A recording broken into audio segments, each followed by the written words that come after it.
मैं हूं रेहान सैयद। आज दो अहम टॉपिक्स के हवाले से मैं आपको आगाही दूंगा। पहला टॉपिक है कि अमेरिका में इमिग्रेशन की जो पॉलिसी है उसको मजीद सख्त जो है वो किया जा रहा है। इस हवाले से फोर्ब्स मैगजीन ने एक मुकम्मल जो है वो रिपोर्ट छापी है गुज़िश्ता दिनों। मैं आपको इस हवाले से मुकम्मल आगाही दूंगा। जबकि दूसरे टॉपिक में हम बात करेंगे कि अमेरिका में एक शख्स की हलाकत हुई है और उसके बाद हमने देखा कि किस तरीके से थोड़ी देर के अंदर ही पूरी रियासत जो है वो हरकत में आई, और हम इसका मवाजना करेंगे जो पाकिस्तान में ऐसे वाकयात होते हैं उससे।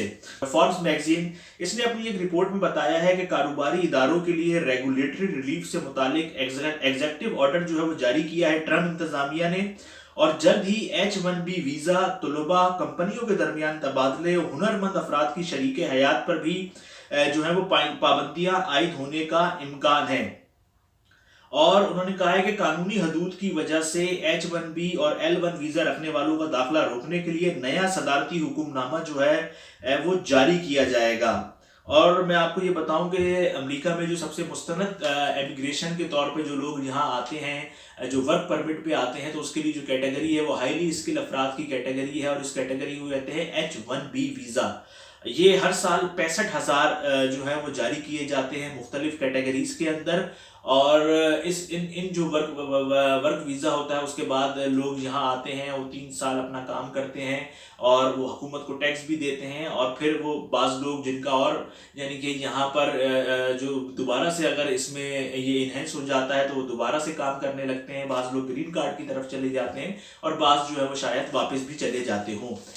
लेकिन अब हमने गुज़िश्ता दिनों देखा है कि जो अमरीकी सदर डोनाल्ड ट्रंप हैं, उन्होंने 2 माह के लिए बाज़ चीज़ों को जो है वो सख्तियाँ की गई थी उनकी तरफ से। और अब ये जो फोर्ब्स मैगजीन की ये रिपोर्ट है, तो इसके बाद इसमें बताया गया है कि आने वाले दिनों में इमिग्रेशन के हवाले से मज़ीद जो सख्तियाँ हैं वो किए जाने का इम्कान है। और इसके अंदर एक चीज़ है जिसको OPT के नाम से कहा जाता है। वो तलबा जो यहाँ 12 माह अमेरिका में पढ़ते हैं, बहुत सारे लोग ऐसे हमें यहाँ मिले हैं जो कि कर्ज लेके आते हैं और वो 12 माह के लिए यहाँ पढ़ते हैं, और उसके बाद उनको यहाँ एक सहूलत दी जाती है कि 24 माह के लिए वो अमेरिका में ट्रेनिंग ले सकते हैं। तो गालिबन जब वो ट्रेनिंग लेंगे तो उनको उसकी तनख्वाह भी मिलेगी, तो वो इससे होता यह है कि वो लोग फिर अपना कर्ज वगैरह जो है वो उतार सकते हैं। तो अब इस कैटेगरी पर भी जो है वो बताया जा रहा है कि वो सख्ती की जाएगी। L-1 की जो कैटेगरी है उस पर भी सख्ती की जाएगी। तो अब ये ओवरऑल हम ये जो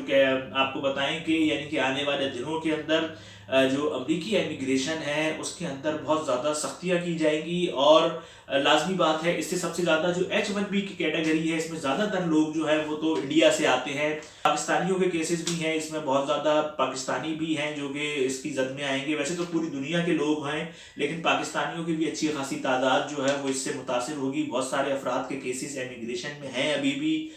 उनका स्टेटस जो है वो क्या होगा, अब ये मामलात जो है वो लगता यही है कि ये मज़ीद सख्त से सख्तर जो है वो होने जा रहे हैं। लेकिन बाज़ अफराद की तरफ से नुक्ताचीनी भी की जा रही है कि जो H-1B वीज़ा है इससे तो अच्छा होता है अमेरिका के लिए, और कि वो जो बासलाहियत अफराद हैं वो यहाँ आके अपनी सलाहियत बरोकार लाते हैं, तो उससे अगर उनको मुआवजा मिलता है तो अमेरिका को भी इससे फ़ायदा होता है। लेकिन अब देखते हैं कि आने वाले दिनों के अंदर क्या इस पर डेवलपमेंट्स होती हैं, क्योंकि कोरोना वायरस के सबब पूरे दुनिया की तरह अमेरिका भी इससे मुतासिर हुआ है, और अमेरिका में बहुत ज़्यादा लोग जो है वो उनकी नौकरियां जो है वो गई हैं। बाज़ अफराद ये समझते हैं कि ये एक अच्छा इकदाम है, क्योंकि इससे ये होगा कि जो लोग यहाँ पर बेरोज़गार जो लोग अमेरिका में बेरोज़गार हैं वो उनको जो है वो नौकरियों के हसूल में फ़ायदा होगा। ये अब वक्त बताएगा कि ये मामला किस तरफ जाता है, लेकिन एक अहम डेवलपमेंट्स है, क्योंकि पूरी दुनिया के लोगों की ख्वाहिश है कि वो अमेरिका आएँ, अमेरिका में कारोबार करें, अमेरिका की इमिग्रेशन हासिल करें।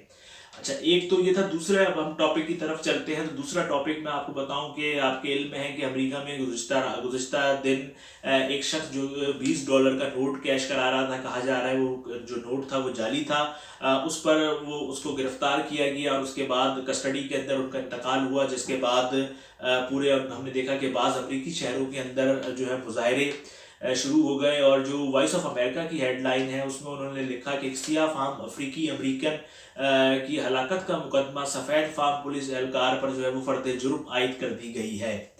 अच्छा, अब आप ये देखिए कि ये एक वाकया होता है, एक शख्स जो है उसकी हलाकत हुई, उसके बाद जो है हमने देवबास शहरों के अंदर मुजाहरे हुए, लेकिन थोड़ी ही देर में, मुश्किल से चंद घंटों के अंदर ही पूरी रियासत जो है वो हरकत में थी। शहर के मेयर, गवर्नर रियासत के और अमेरिकी सदर ने भी फिर जो है वो इस पर एक ट्वीट किया। तो आप ये देखिए कि कितना, यानी कि कितनी हुकूमत जो है वो अवाम के हवाले से कितनी यानी कि चौकस है कि अगर कोई भी वाकया होता है तो वो एकदम पूरी हुकूमत हमें नजर आई। और आज जो है गवर्नर जो मेयर है न्यूयॉर्क के, उन्होंने भी इस हवाले से अपने खिताब में बाज अहम बातें जो है वो की हैं। और हमने देखा कि पुलिस ने बहुत ही ज़बरदस्त अंदाज से जो सारे मामलात थे इनको चलाए और यानी कि इनको संभाला पुलिस ने। यानी कि हमने देखा कि अगर हम बात करें पाकिस्तान में तो आपको पता है वो लाठी चार्ज हो जाता है, हवाई फायरिंग हो जाती है और उसके बाद मसला और ज़्यादा बढ़ जाता है। लेकिन हमने यहाँ अमेरिका की हवाले से अगर मैं आपको बात करूं तो यहाँ कोई ऐसी चीज़ नहीं देखी कि अभी तक कोई ऐसा काम किया हो। अगर उन्होंने गिरफ्तारियां भी की हैं तो वो भी बड़े आराम से और टेक्निक से की हैं, गर्मा गर्मी इतनी ज़्यादा हुकूमत की तरफ से नहीं की गई। अच्छा, अब ये तो एक मामला था जिसमें मैंने आपको बताया कि सारी हुकूमत जो है वो एकदम से बिल्कुल ही अलर्ट हो गई, उनके बयानात भी आ गए, फर्द जुर्म भी आयत हो गई। अब मैं आपको पाकिस्तान के हवालात बताऊँ, मैं मिसाल दूँ, क्योंकि मैंने 5 साल जो है वो कवर की है सेनेट की इंसानी हकूक कमेटी और कौमी असम्बली की। आजकल तो सेनेटर मुस्तफ़ा नवाज खोकर इसके सरबराह हैं, लेकिन इससे पहले जो इसकी सरबराही थी वो एमक्यूएम की सेनेटर नसरीन जलील साहिबा के पास थी। उस कमेटी के अंदर सेनेटर फरोजुल्लाह बाबर भी थे और बड़ी ज़बरदस्त उसकी प्रोसीडिंग्स वगैरह होती थी, जो केस जो चलते थे उसमें बहुत अच्छी वो थी। लेकिन अमल दरामद कुछ नहीं हुआ, किसी पर भी नहीं हुआ। ये मैं, क्योंकि मैंने तो 4 साल का पूरा क्रक्स उसका निकाला था। तो उसी जो कमेटी में एक वाकया आता है, केस आता है, वो आता है एमक्यूएम के ही, यानी कि सरबराही एमक्यूएम की नसरीन जलील के पास है और केस है एमक्यूएम के डॉक्टर फारूक सत्तार के सेक्रेटरी का, जो कि जिनको गिरफ्तार किया जाता है और गिरफ्तारी के बाद उनका वो दौरान कस्टडी उनका इंतकाल हो जाता है। ये केस चलता है और ये सालों चलता रहा, लेकिन नतीजा आज तक इसका कुछ नहीं आया। तो हमारे यहाँ तो मामलात ये होते हैं कि अगर वो कोई फर्द जुर्म तो बहुत दूर की बात है, मामला इस तरह से घुमाया जाता है कि वो आदमी सोचता ही रह जाए। और अगर बास केसेस में फर्द जुर्म भी आयद हुई है तो उसका नतीजा आखिर में कोई ऐसा चीज़ नहीं निकलती है जिससे कि ऐसी चीज़ों की तदारक हो सके। लेकिन हमने यहाँ देखा कि पूरी रियासत जो है वो खड़ी हो गई और अब देखते हैं कि आगे इसके मामलात किस तरह से चलते हैं। दूसरी तरफ मैंने आपको बताया कि पाकिस्तान में एमक्यूएम की नसरीन जलील, एमक्यूएम के फारूक सत्तार के सेक्रेटरी, उनका इंतकाल दौरान कस्टडी हुआ, नतीजा कुछ नहीं। ये तो वो लोग थे जो कि पावर में थे, पावरफुल थे। और कितने ऐसे केसेस हैं जो कि यहाँ पर हुए। आपको पता है कि पिछले दिनों बड़े वाकयात हुए, मैं क्या नाम बताऊं, कि कराची की सुपर हाईवे पर भी एक वाकया हुआ था ऐसे ही। तो ये वाकयात तो पाकिस्तान में नॉर्मल है, लेकिन हमारे यहाँ नतीजा नहीं निकलता। और